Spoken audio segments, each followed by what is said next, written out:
We provided everybody a networking question today and asked you to think about, as we prepare for our talk from Lynn about visualizing yourself as a leader, about a situation when you may have been put in a position of leadership when you didn't ask for it. And I thought it might be kind of fun to begin by telling you my story.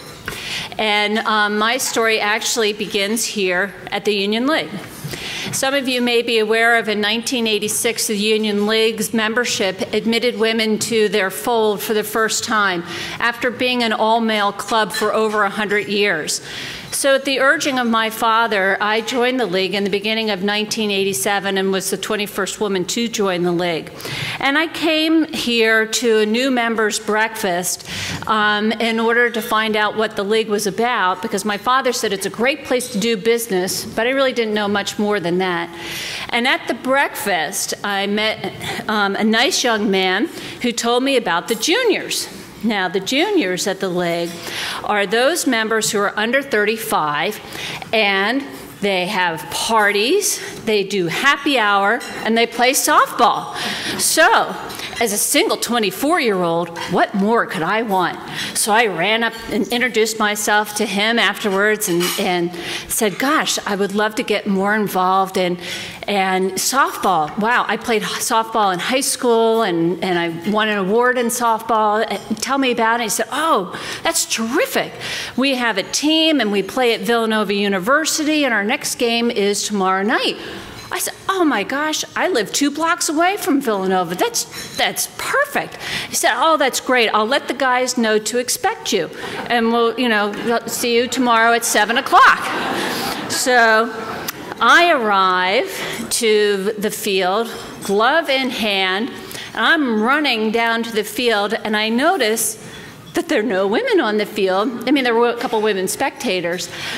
And I find out that there are no women in the league. And it's not that it was an all-male league, just that there were no women players.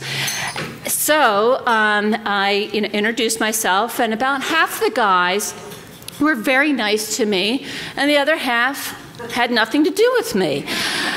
And I sat on the sidelines and never played.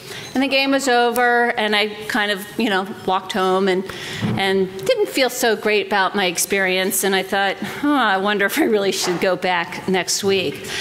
Well, the next morning at work, I got 3 separate phone calls from different members in the team. And apparently what had happened was I had created quite a controversy. I didn't even know it. What I didn't know was that half of the juniors were very upset that women were admitted to membership of the league, and they were violently against it. And some of those were very vocal, who were also members of the softball team.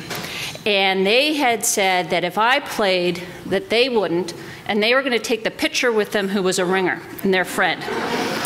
So the other half of the team saw this and was really upset by it, and they got together afterwards and they voted and they said, no, she's a member of the league, we have to go with the times, she gets to play. So they said, please come next week, we're going to play you. And I thought, oh, okay. So I showed up the next week, and now that I knew what was going on, it was very interesting to watch the dynamics on the sidelines. And the 3 gentlemen who were vocal about me not playing didn't. They left, and they did take the pitcher with them. And it left us with just enough players to field the team, and we won our game. Yay! So afterwards, we all got a beer, and the guys were like, this was great, we're so happy you're a member of the team. You must come to happy hour with us. And I'm like, that's terrific. I'd love to come to happy hour. So the happy hour is here at the League. And now at the League, there's this beautiful bar down the hall called the Old Cafe. Now, I knew as a new member that the Old Cafe was a men-only room, but I assumed, which is a terrible word, that the Old Cafe was open to women for the happy hour because I had been invited. The team just invited me. So Next day I go to, come here to the lake, go into the old cafe, wave hello to a couple of the guys on the team, bellied up to the bar, ordered a drink, and the bartender looked at me and he said, "No," and walked away. And I thought, oh, that's kind of funny. I think he's just goofing around with me. And so I stand there and I waited, and I waited, and I waited. And he finally came back. I said, "Where's my vodka tonic?" And he said, "I cannot serve you, and in fact, you need to leave now." I said, "Oh my God." I had never been discriminated against just because of my genetics. And I have to tell you, I was absolutely floored. This was 1987, for God's sakes. It was a modern era and time. How could this be happening? And I was fuming. And I left, and I talked to the manager, and after, some discussion, the old cafe was then open to women. And that was my experience of being put into a position of leadership where I didn't ask for it, but it happened, and I think it did make a difference.